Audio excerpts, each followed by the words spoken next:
So this is the first time I'm making pizza, like in general, I guess, and then also vegan pizza, inspired by Enon the Phenom, who's like, Jeannie, when I come to New York, can we eat pizza?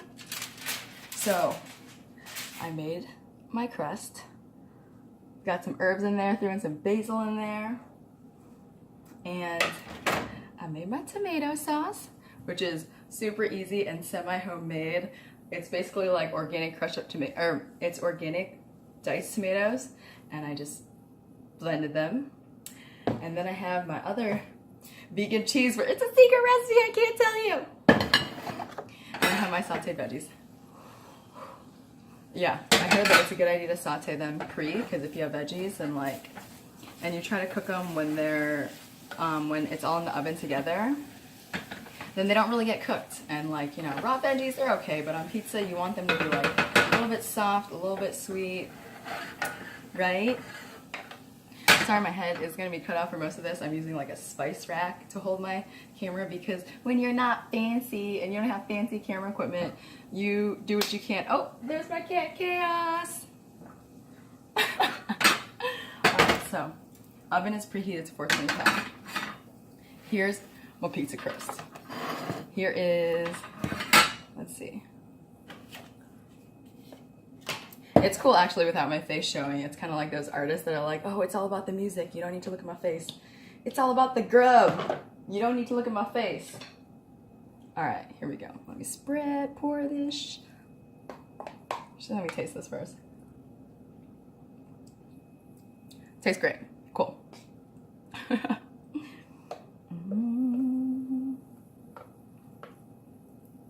Oh my God, that may have been too much sauce, but that's okay. Usually at pizza places anyways, I don't know, I'm just such a, I guess it's in my childhood blood, whatever you call it, but I always ask for extra sauce. If there's marinara sauce or whatever, if they're chill, they'll give me some, just so I could dip my pizza in it, because I like things wet. That's what I said. So now I'm like, do I put the cheese on before the veggies? Should I put the veggies on and then pour this cheese on? Some recipes have this vegan Parmesan where you just sprinkle it on after the veggies. I tried to make a vegan mozzarella, which is pretty thick. So what should I do? All right, let's do halvesies then. For one half of it, let me put the veggies on first, and I'll put the cheese on, and then the other half. It's all about experimenting. It's not perfect. Yeah. I think for a while I struggled with perfection, and I wouldn't post things until I mastered the recipe, or I mastered my comment or my caption for it.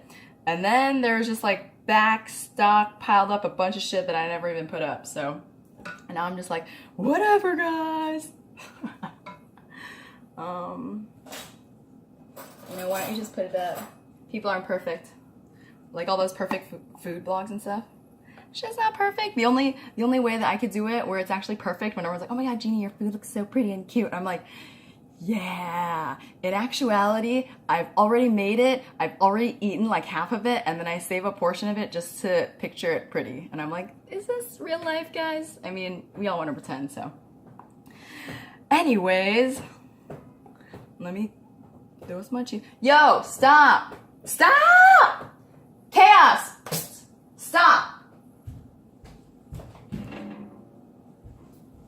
My neighbor gave me this really nice, big, comfy sofa, and you know how my cats are bad and they do everything they're not supposed to, except for use the bathroom.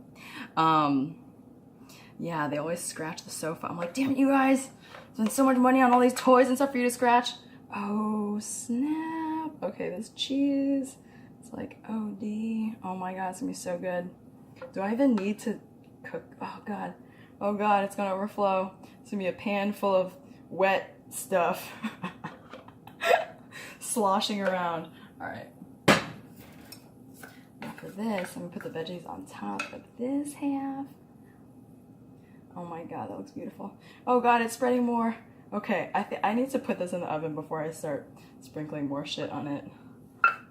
Ugh.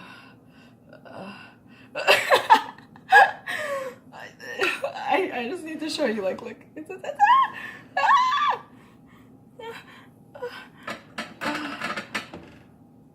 Yeah, let me just put this in the oven and pray, although I doubt that it will not overflow.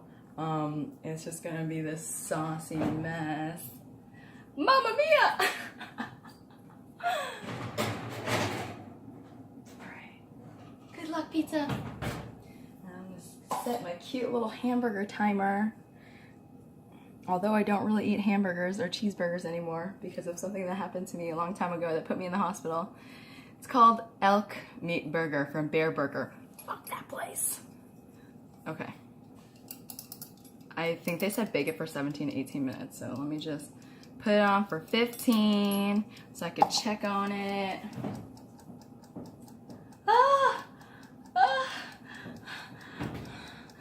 It's gonna be a big saucy mess. I didn't do a good job with my crust. Alright, I guess in the meantime I can tell you what I put in my secret recipe. Oh my god. So, I looked up a lot of recipes for vegan mozzarella, and basically, and I've tried a lot of like vegan cheeses and stuff, and they are freaking expensive. But I guess it makes sense because one of the main ingredients for like for the texture and stuff and the consistency or whatever that you want, whether it's a Parmesan cheese or mozzarella cheese, is actually cashews, right? It's basically just soaked cashews or cooked cashews, and then you like blend it with all this stuff that has a bunch of awesome flavor in it. But yeah, so what do people do if you have a nut allergy? Problems, like my good friend Mike Romano, who's a genius at pastries at Queen's Cafe. Holler! I love Queen's Cafe in Astoria. So if you have a nut allergy, and this actually happened because we had a dietitian thing where everyone wants to make this like vegan mac and cheese. You can use butternut squash for the consistency, and the color is also great. And then you can also use coconut milk. I mean, unless they're allergic to coconuts as well. Then what do? I don't know. You could use potatoes. You could use anything that it's just like makes it thick. Yeah, I'm gonna stop it because I realize we're like 7 minutes now. Most people don't have that much of an attention span, including myself. And I guess I will make a part 2 of what the actual pizza looks like. Wish me luck, guys!